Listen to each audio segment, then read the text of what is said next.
नमस्कार, मैं हूं डॉक्टर संतोष, नेफ्रोलॉजिस्ट।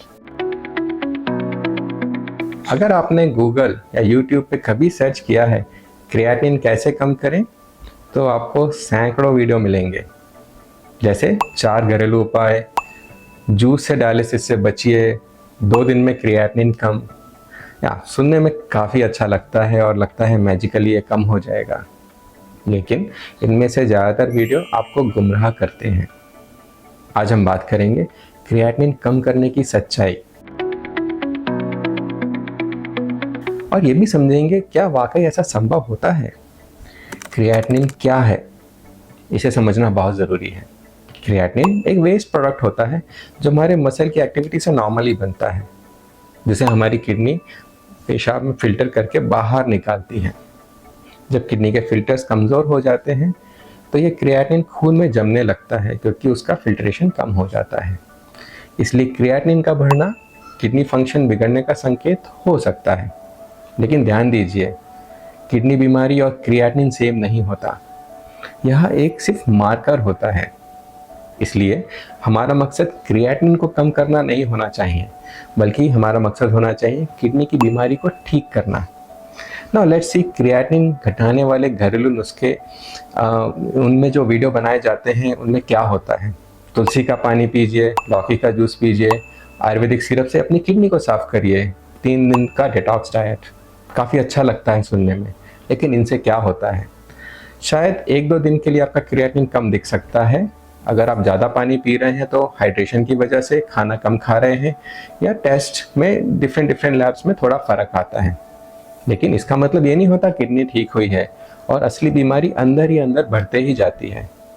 एक और गलतफहमी होती है, कुछ लोग बहुत सख्त डाइट पे चले जाते हैं, बिल्कुल प्रोटीन खाना बंद कर देते हैं, फल और जूस ही खाते हैं, और इससे आपकी मसल्स काफ़ी कमज़ोर हो जाती हैं। जब मसल्स कम हो जाती हैं तो ऑब्वियसली क्रिएटिनिन का बनना भी कम हो जाता है, और ब्लड रिपोर्ट में आपको क्रिएटिनिन कम दिखता है। आप खुश भी हो जाते हैं, लेकिन ये असली सुधार नहीं होता है। यह एक मिसलीडिंग नंबर होता है। साथ में AKI और CKD में अंतर करना बहुत ज़रूरी है। AKI यानी एक्यूट किडनी इंजरी, और CKD यानी क्रॉनिक किडनी डिजीज़ में फ़र्क समझिए। अगर किसी को अचानक डिहाइड्रेशन हो गया, इन्फेक्शन हो गया, या दवाइयों का साइड इफ़ेक्ट हुआ, या ऑटोइम्यून डिजीज़ में एंटीबॉडी की वजह से किडनी में अटैक हुआ, इन सब कंडीशंस में क्रिएटिनिन थोड़ा बढ़ सकता है। और अगर हम उस कारण को सही समय पर पकड़ लें और उसका इलाज करें तो क्रिएटिनिन फिर से कम हो सकता है, और किडनी के टेस्ट नॉर्मल भी हो सकते हैं। इसे हम AKI कहते हैं, और इनमें रिकवरी, कंप्लीट रिकवरी काफ़ी हद तक पॉसिबल होती है। लेकिन CKD अलग है। यह किडनी की पुरानी बीमारी है जिसमें डैमेज धीरे धीरे और परमानेंट तरीके से होता है। CKD में घरेलू नुस्खों से क्रिएटिनिन कम नहीं होता, बल्कि उल्टा इलाज टालने की वजह से नुकसान और बढ़ते जाता है। कभी ऐसा हुआ है क्रिएटिनिन घटा लेकिन किडनी बिगड़ी? हाँ, बहुत से मरीज ऐसे आते हैं जो कहते हैं मेरा क्रिएटिनिन 5.2 था, अब 3.9 हो गया है, अब तो मैं ठीक हो गया हूँ। लेकिन जब रिपोर्ट और लक्षण दोनों को मिलाया जाता है तो पता चलता है यूरिया बढ़ चुका है, पोटेशियम काफ़ी ज़्यादा है, हीमोग्लोबिन काफ़ी गिर चुका है, बॉडी में काफ़ी सूजन आ चुकी है, और अब डायलिसिस की ज़रूरत सामने है। यही होता है जब सिर्फ एक नंबर के पीछे भागा जाता है। तो हम क्या करें? अगर क्रिएटिनिन बढ़ रहा है तो एक नेफ्रोलॉजिस्ट से सलाह लें।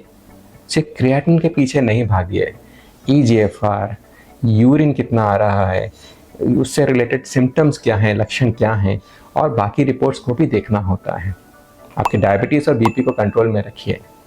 डाइट डॉक्टर के निर्देश से ही लें, ना बहुत कम ना बहुत ज़्यादा। दवाइयाँ भी डॉक्टर की सलाह से लीजिए। रिपोर्ट्स के ट्रेंड को देखिए, एक रिपोर्ट अकेले से निर्णय नहीं लीजिए। हमारा मकसद क्रिएटिनिन घटाना नहीं है, बल्कि इस बीमारी को रोकना है, किडनी को बचाना है, और समय पर इलाज शुरू करना है।